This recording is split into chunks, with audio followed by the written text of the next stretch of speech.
Kui pits pitsitab, siis tuleb hakata uut heegeldama. Paljuke neid aga on, kes suudavad pitsi veel heegeldada? Üldiselt ikkagi vähe.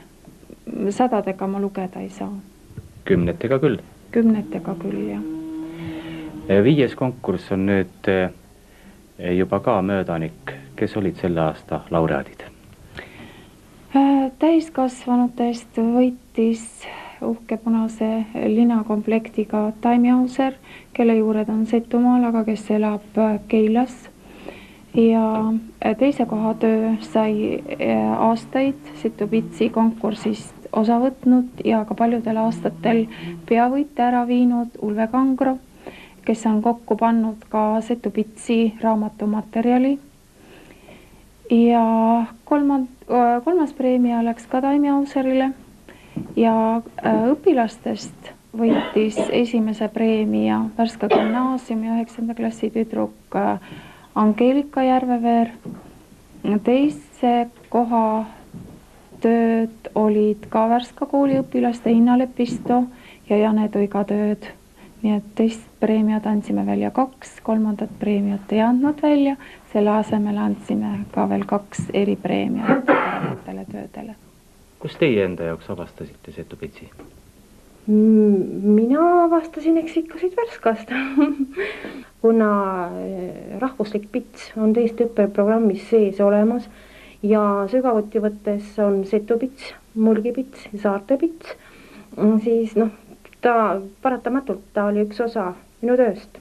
Kui võrrelda teiste rahvakildude pitsi kunstiga Setu pitsi, siis mis on see, mis peaasjalikult eristab? On see värvi kirevus või on see heegeldamistehnika? Esimesel hetkel, kui peale vaadata neid värvilisi pitse, vaadata, et on värviline pits, lihtsalt üks värviline pits.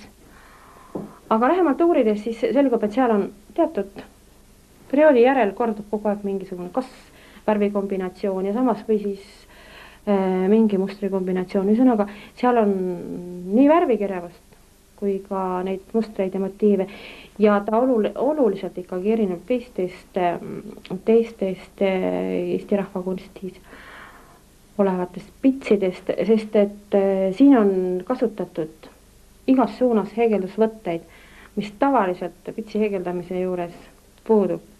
Siin on nii põiki kui pikuti kui ristipidi peale, siin on kõik võimalikke variante. Setu pits ei allu tavalisele lihtsale heegeldamise tehnikale. Siin on niisugused eri nipid ja eri nüansid, mis tuleb kõik siin töö käigus, uurimise käigus lihtsalt ise avastada. Kui nüüd kellelegi õpetama hakata, siis selle ühe pitsi võib päris kiiresti päevaga ikkagi selgeks teha. Aga nädalad ja kuud võtavad minul aega, et ma ise endale olen selle pitsi, vana pitsi pealt suutnud selgeks teha. Vaat see on küll nii, võib-olla ma olen paha õpilane ise enda jaoks, ma ei oska öelda, aga minu jaoks on see hästi aega nõudev töö, aga samas ma ei loe tunde. Mis te arvate, kas Setu pits võiks ka mingil ajahetkel olla näiteks Eesti noorte tütarlaste kõrgmood? Jaa, miks mitte? Ma olen seda oma tütre peal katsetanud ja see töötab tõesti suurepäraselt, seda on võimalik heas mõttes pähe määrida. Võib-olla minul on see natuke lihtsam, sest minu tütar on selles pitsi sees suisa kasvanud ja ta on ise seda teinud. Aga ma arvan, et seda annab suurepäraselt sobitada ka kaasaegsesse rõivastusse ja ka kaasaegsesse tekstiili. Seal peab ainult kurja vaeva nägema, et kõik need materjalid kokku viia, et nad värvuse, toonid tasakaalu viia ja et üks ots ei karju teise otsa peale ja et ta oleks vastuvõetav, et ta oleks endale silmale vastuvõetav. Ma usun, see on täiesti võimalik, aga ma ei kujuta ette, et kuidas sellega nüüd Eestimaad vallutada. Selle jaoks peab mingisuguse ääretult suure projekti välja mõtlema ja mingisuguse eriskummalisel moel sellega siis välja tulema. Et miks mitte?